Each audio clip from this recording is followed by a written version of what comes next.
হঠাৎ একদিন ভালোবাসা এসে আমায় বলল সে নাকি রিটায়ার হয়ে যাচ্ছে।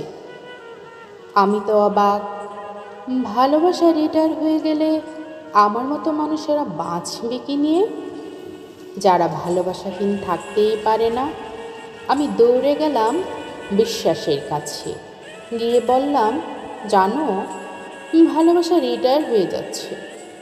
বিশ্বাস শুনে বলল, আমারও ওয়ারেন্টি পিরিয়ড শেষ হয়ে গেছে। আমি হতভম্ব। আমি তাই শুনে এবার গেলাম মনের কাছে।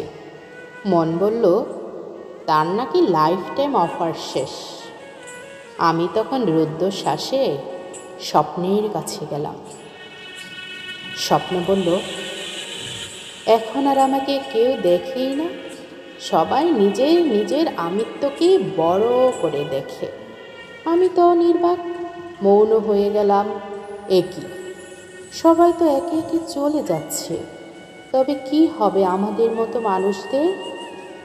মাছ যেমন জল ছাড়া বাঁচতে পারে না, তেমন ভালোবাসাহীন আমাদের মতো মানুষেরা কিভাবে থাকবে? এই ভেবে হতাশ হয়ে মাথা নিচু করে রাস্তা দিয়ে হাঁটছিলাম।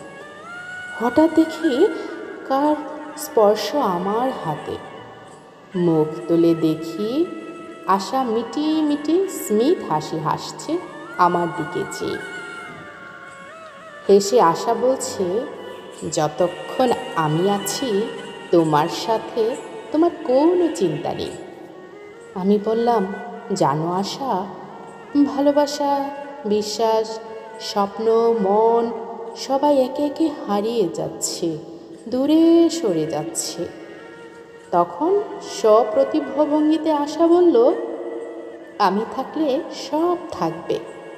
তোমার মধ্যে আমাকে গভীরভাবে গেঁথে নাও, দেখবে ভালোবাসা, বিশ্বাস, স্বপ্ন, মন সব একে একে তোমার কাছে ফিরে আসবে।